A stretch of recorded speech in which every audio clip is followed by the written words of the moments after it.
"Get out of here if you want to live," my neighbor wrote. 10 minutes later, the sirens screamed through our street, and I watched, frozen, as the fire devoured everything I had known. That was the night my life changed forever, and I realized survival didn't come with warnings. It came with choices. I was 60 years old when I learned that life could collapse in an instant. My hands trembled as I read the text from my neighbor, the words glowing like a warning tattoo on my phone screen. 10 minutes later, the smoke rolled in, thick, suffocating, greedy, swallowing the streets like a living thing. I ran, barefoot, heart pounding, memories of decades flashing past, laughter of my children, the smell of Sunday dinners, my husband's laugh. Gone, all gone. I've survived a lot. Poverty, heartbreak, betrayal, but nothing prepared me for watching the life I'd built turn to ash before my eyes. And yet, in that chaos, I felt the first pulse of something I'd long forgotten: determination. It was the fire that reminded me I was still alive, not just breathing but alive. And that night I decided I would rebuild, not just the walls and furniture, but myself. That night, I took the first step toward reclaiming my life, one foot in front of the other, and I whispered to myself, I am stronger than fear. I am stronger than loss. The streets I had walked 1,000 times now looked like a stranger's territory. Smoke curled through the alleyways like ghostly fingers, and the distant wail of sirens made my chest tighten. I kept thinking, how did it all come to this? I remembered my youth in Chicago, running through these same streets with scraped knees and wide eyes, dreaming of a life bigger than the blocks that hemmed us in. I remembered my mother, working 2 jobs, singing softly to me when she thought I was asleep. And my father, gone too soon, leaving behind only his laugh and a stubborn streak I'd inherited. I had survived gangs, heartbreak, betrayal. I had learned to protect my heart even when the world tried to crush it. But nothing had prepared me for standing in the middle of a street I once called home, watching the smoke rise from everything I loved.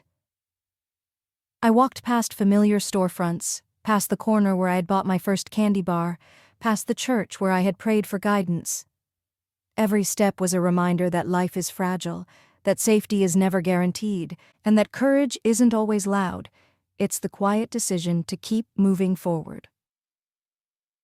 And that night, walking through those streets, I realized I wasn't just surviving the fire.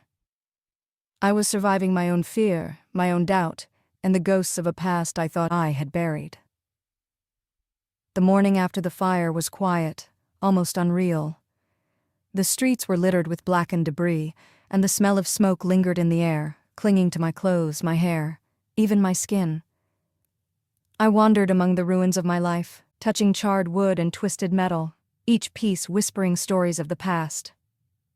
I thought about my children, grown now, scattered across different cities, and my heart ached at the thought of calling them to say everything is gone. It was a truth that couldn't be softened, a reality that I had to face alone. I remembered the advice my mother had given me years ago. Life will burn your hands sometimes, but you must build again. And for the first time in decades, I understood what she meant. Rebuilding wasn't about walls or roofs. It was about reclaiming myself. So I made a decision that day, amidst the ashes and smoke. I would not let fear or despair define me. I would take each broken piece, each memory, and weave them into a life stronger than before. It was not going to be easy. Every step forward would hurt. Every small victory would remind me of what I had lost. But, for the first time, I felt the faint pulse of hope. Hope that maybe, just maybe, I could survive not just the fire, but everything that had ever tried to break me. By the time I reached the corner of 12th Street, neighbors had gathered, their faces pale and strained. Some were crying quietly, others shouting questions I had no answers for. I saw Mrs. Thompson, the woman who had taught me how to bake cookies as a child, holding her arms around a trembling little boy. We exchanged looks that said more than words ever could. In that moment, I realized we were all connected by loss, by fear, by the invisible thread of survival. I had always thought I faced life alone, but here, in the smoke and ash, I felt a strange, comforting solidarity. Someone shouted that the fire department had contained the blaze, that no one had been seriously hurt, and I felt a relief so sharp it made my knees weak. I looked around, seeing familiar faces, the neighbors who had laughed at me as a child, who had borrowed sugar or offered a helping hand when I was down. And I understood something profound. Survival isn't just about walls or doors. It's about the people who stand beside you when everything else falls away.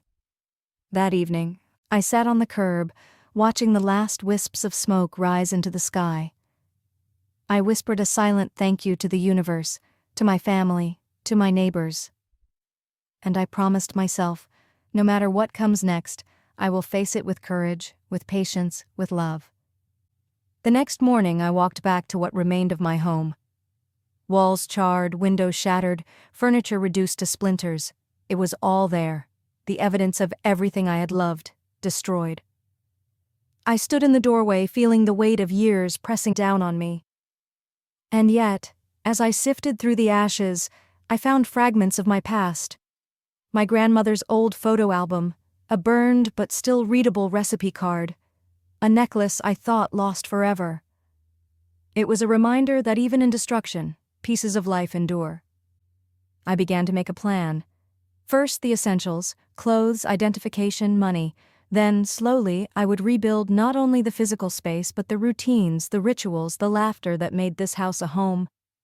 It was a daunting task, but for the first time in weeks, I felt purpose stirring inside me. I realized that rebuilding isn't something you do all at once. It's a series of small steps, small victories, small acts of courage that accumulate into something meaningful. And as I took my first tentative step forward, brushing the ashes from my hands, I whispered, "I will not be broken." As the days passed, I found myself haunted not just by the fire, but by memories long buried. Faces of people I had lost, mistakes I had made, opportunities I had ignored, they all came back to me in quiet whispers. I couldn't run from them anymore. I sat in the empty house next door, staring at the blank walls, and spoke to the ghosts of my past. "I see you," I said softly. "I forgive you, and I forgive myself." It was the first step toward healing, toward understanding that survival wasn't just about physical safety, it was about emotional truth. I remembered my father's stubborn lessons. "You carry your past with you," he had said, "but you decide how heavy it will be." I understood now. I could let the past crush me, or I could let it teach me, shape me, make me stronger. That evening, I walked through the streets again, breathing deeply, noticing the laughter of children, the smell of fresh bread from the corner bakery, the soft hum of life continuing despite loss. And I whispered to myself, "I am here. I am learning. I am alive." Weeks turned into months, and I found myself alone more often than not. Friends and neighbors returned to their routines, to their own lives, and I realized that rebuilding meant facing the quiet by myself. It was terrifying, and yet strangely empowering. I woke each morning, made my coffee, and sat on the porch watching the sunrise over streets that had survived just as I had. In the silence, I discovered parts of myself I had ignored for decades: resilience, patience, and a stubborn determination that refused to let me crumble. I remembered the times I had doubted my own worth, the moments I had let fear control me. Now, standing in my own quiet, I felt a shift. I could choose how to respond to life instead of reacting out of habit or pain. That night, I sat with my journal, writing down dreams I had buried long ago. "I will create again," I wrote. "Not because I must, but because I can." And in that small act of creation, I felt a flicker of joy, proof that strength often grows in solitude, quietly, steadily, like roots beneath the soil. Spring arrived slowly, carrying with it the promise of renewal. I watched the buds bloom on trees, the grass turn green again, and I felt a quiet stirring in my chest, a sense that life moves forward, whether we are ready or not. I decided it was time to step outside the ashes, to reclaim more than just my home. I reconnected with old friends, called my children, and allowed myself to feel joy, small and fragile at first, but real. I enrolled in a community class, something I had always wanted to try but never had the courage for: painting.